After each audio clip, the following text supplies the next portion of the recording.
കേരള മുസ്ലിം ജമാഅത്ത് കേരള യാത്രയ്ക്ക് ഞായറാഴ്ച മാവൂരിൽ സ്വീകരണം നൽകും. PT റഹീം MLA ഉദ്ഘാടനം ചെയ്യുമെന്ന് സ്വാഗതസംഘം ഭാരവാഹികൾ മാവൂരിൽ വാർത്താസമ്മേളനത്തിൽ അറിയിച്ചു. മനുഷ്യർക്കൊപ്പം എന്ന പ്രമേയത്തിൽ ജനുവരി 1 മുതൽ 16 വരെയുള്ള ദിവസങ്ങളിൽ നടത്തപ്പെടുന്ന കേരള മുസ്ലിം ജമാഅത്തിന്റെ കേരള യാത്രയുടെ ഭാഗമായി ജില്ലാ കമ്മിറ്റി സംഘടിപ്പിക്കുന്ന ജില്ലാ യാത്രയ്ക്ക് ഡിസംബർ 28 ഞായറാഴ്ച വൈകിട്ട് 4 മണിക്കാണ് മാവൂരിൽ സ്വീകരണം നൽകുന്നത്. മാവൂർ സോണിന്റെ നേതൃത്വത്തിലാണ് സ്വീകരണം നടക്കുന്നത്. പ്രാദേശിക വിഷയങ്ങൾ ചർച്ച ചെയ്യപ്പെടുന്ന യാത്രയിൽ വർഷങ്ങളായി അടഞ്ഞുകിടക്കുന്ന മാവൂർ ഹോളിയോറൈൻ സ്ഥലം സർക്കാർ ഏറ്റെടുത്ത് ജനങ്ങൾക്ക് ഉപകാരപ്പെടുന്നതിലേക്ക് ഉപയോഗിക്കണമെന്നും ആവശ്യപ്പെടുന്നുണ്ട്. പരിപാടി അഡ്വക്കേറ്റ് PT റഹീം MLA ഉദ്ഘാടനം ചെയ്യും. സ്വാഗതസംഘ ചെയർമാൻ PC അബ്ദുള്ള മാസ്റ്റർ അധ്യക്ഷനാവും.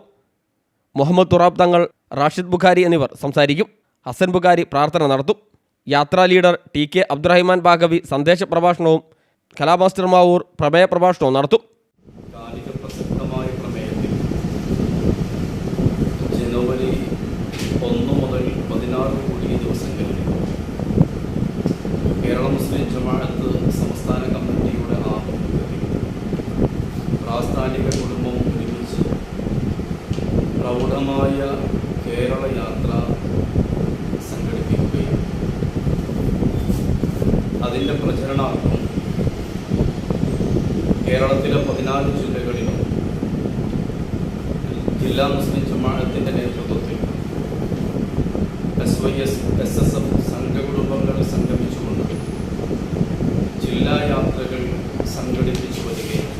വാർത്താസമ്മേളനത്തിൽ സ്വാഗതസംഘ chairman PC Abdullah master, general convener Usman Saqafi, Musa Saqafi എന്നിവർ പങ്കെടുത്തു. CTV പ്രാദേശിക വാർത്ത മാവൂർ.